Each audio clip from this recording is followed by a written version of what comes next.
Hello everyone, welcome to Jim's Record Party. I'm your host James. It's so nice to have you with us again, as today we'll be looking at 3 essential Bob Dylan albums. Number 1, Blonde on Blonde. Dylan's masterpiece, still, yes. The sidelong, sad-eyed ladies of the lowlands. Rainy Day Women, numbers 12 and 35. Visions of Johanna, I Want You, Stuck Inside of Mobile with the Memphis Blues again. Just Like a Woman, Most Likely You Go Your Way and I'll Go Mine. More and More. Great playing, relaxed, subtle, understated.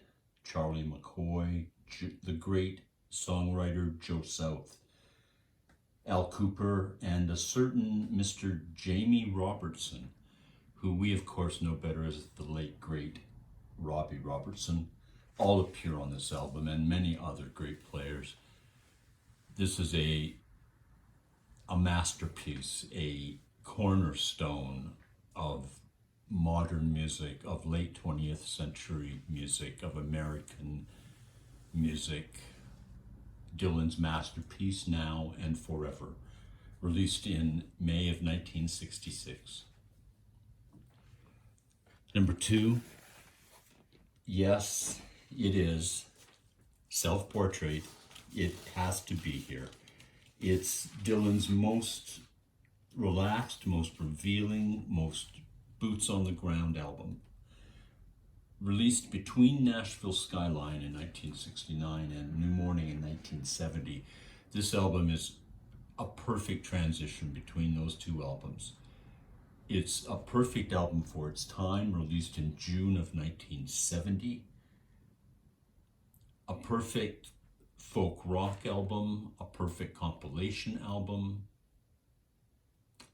Yes, this is the album that has Dylan doing covers, but to an extremely high standard indeed. Covers by Gordon Lightfoot, covers by Paul Simon, among others. This is the naked Dylan. This is the real Bob Dylan. This is the least showbiz Bob Dylan. This does have his most beautiful piece of music.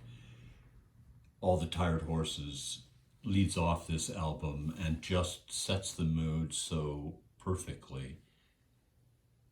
Days of 49, Belle Isle, and we hear The Mighty Quinn, and we hear a live take from an Isle of Wight appearance with the band. Norman Blake, the great Dave Bromberg, Charlie Daniels, I think Charlie McCoy possibly is on this album as well. The great steel player Pete Drake. Of course, we know him from the Flying Breeder Brothers, amongst other places.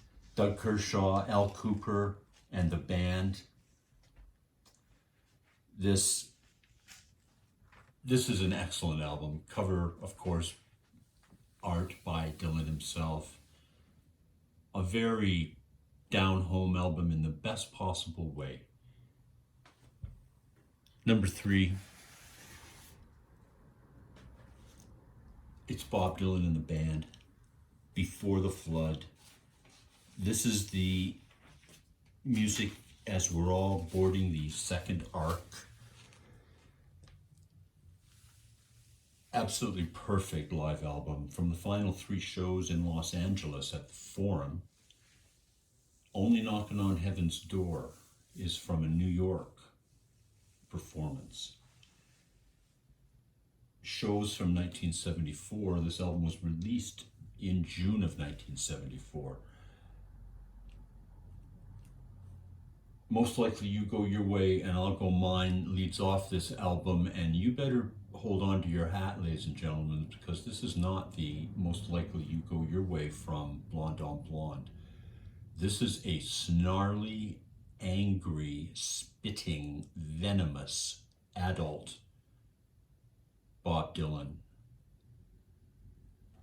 Lay Lady Lay, Rainy Day Women's number 12 and 35 again appears here.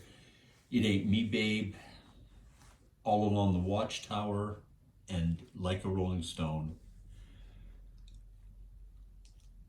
Dylan is in a form here we have never heard him. This is a dangerous Bob Dylan. This is not the, oh, I'm just a hick from Hoboken Bob Dylan. This is a worldly, pissed off Bob Dylan.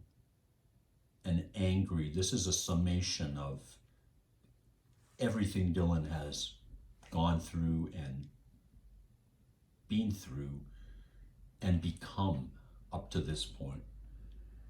The band, of course, is here up on Cripple Creek the night they drove Old Dixie down. Stage Fright, great to hear a live version. My favorite band tune from my favorite band album. But I will say the band here on their own, I find a little static. Their performances are perfect and slightly perfunctory. They don't stray from the album cuts at all. Perhaps Robbie's solos do slightly, or Garth's solos do slightly. It's beautiful to hear them. I'm glad we're hearing them. It's June 1974. Beautiful to capture these nights, these moments, these performances on disc. I do find it interesting that Bob Dylan from Minnesota and the band, 4/5 of which is from Canada, and Leon Helm from Arkansas, that they would call 99% of this album from shows in Los Angeles. That there's a slightly out of timeness to that for me. A show business something perhaps that this was called from performances in Los Angeles. I would love to know what the backstory is on this. Nonetheless, a perfect testament to where all of these men were in 1974. Performances that are as meaningful and up to date and soulful today as I'm recording this in October of 2023 as they were in the early months of 1974. Well, everyone, that brings us to the end of another side of Jim's Record Party. I thank you so much for joining us all here. I hope you enjoyed it as much as I did. I'm your host, James. Please comment, like, and subscribe. And join me again next time on this same station as we look at more great records here on Jim's Record Party.